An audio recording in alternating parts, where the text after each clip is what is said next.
because he's from Boston. And he's traveled all the way down here to join us. He's a member of the Vietnam Veterans Against the War, a poet, author of Lost in America. Please welcome Dave Connolly.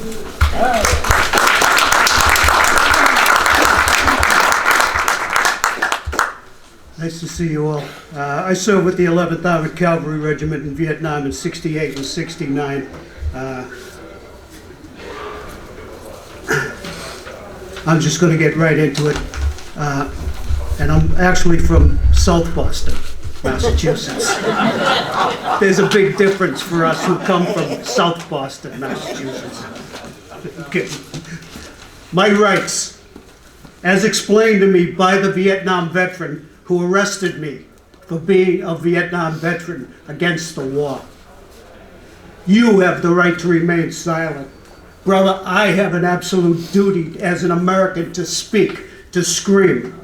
Anything you say or do may be held against you. Brother, please help me stop this war we both fought, and please hold that statement against me. You have the right to an attorney. A lawyer, like Nixon, it's they who don't know right from wrong. An attorney may be provided for you at free of charge. I paid for this country with my taxes. I paid for that war with my blood. You may stop answering these questions at any time. Brother, my name is David Connolly, RA 11-627-091, Sergeant of Infantry, United States Army, retired. Do you understand these rights as I've explained them to you? Brother, I understand that in my own country, I am now a prisoner of war.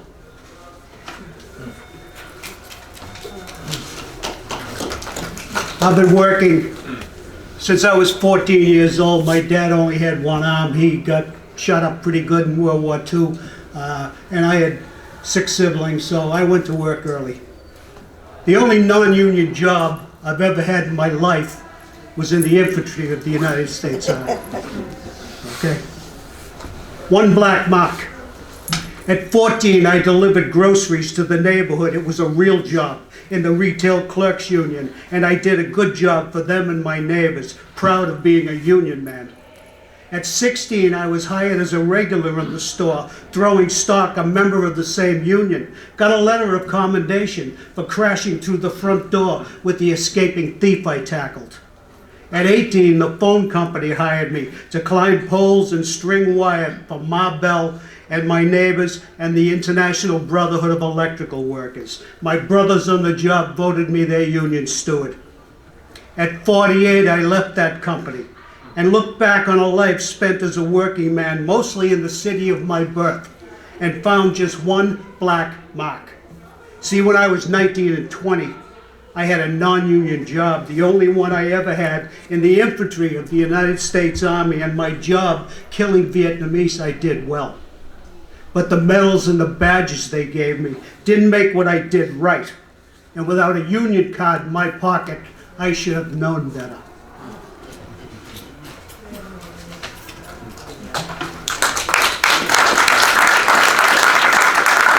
I love reading that one.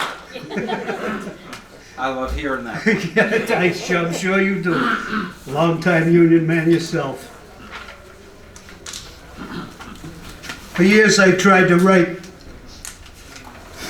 a poem to all of the Vietnamese veterans of the war. There was a line in here that I bear the mark of pain for Vietnam.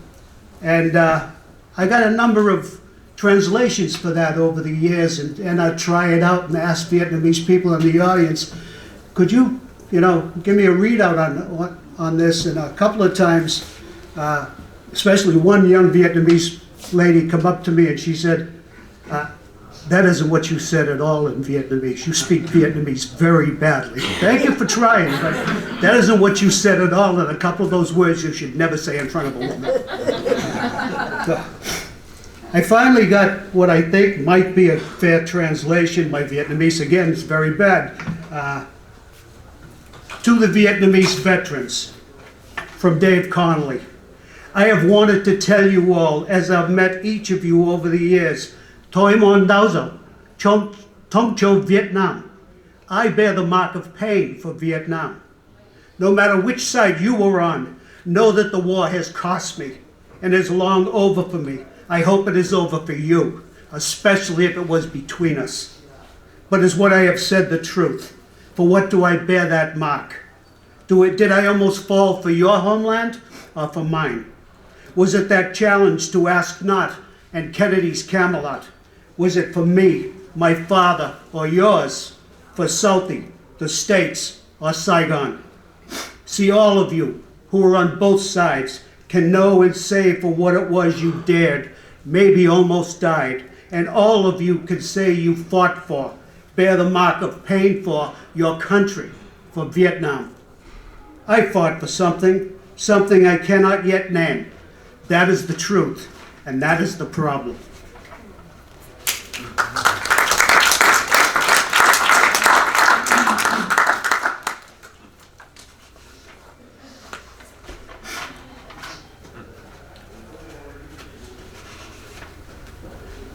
One of the worst battles I was in the Michelin rubber plantation, and we were told that we were going in there for a rifle company, after a rifle company of Viet Cong, of NLF. There were 78 of us. What was actually in there was a rifle company of NLF, but there was also a battalion of North Vietnamese Army regulars, and the area was bracketed for mortar fire and sown with bouncing Betty mines.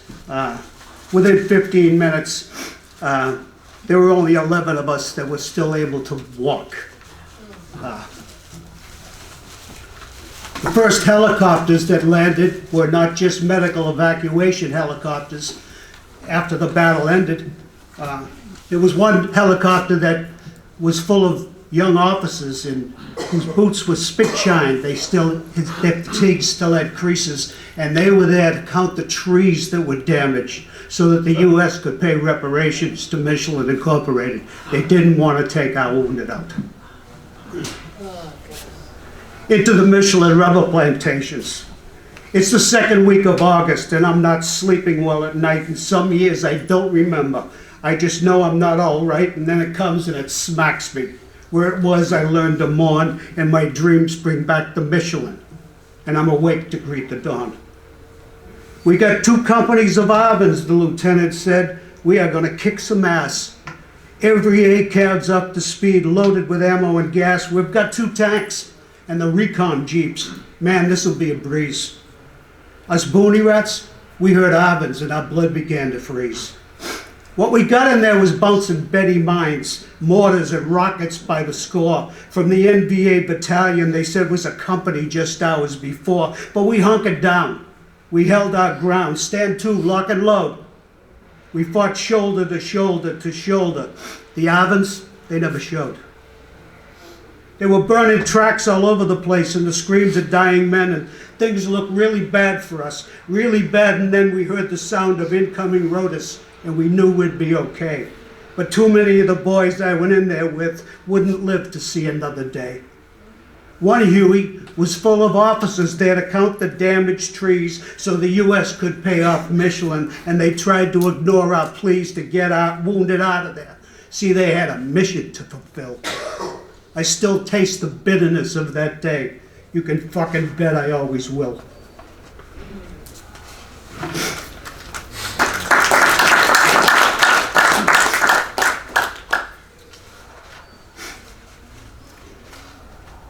One more.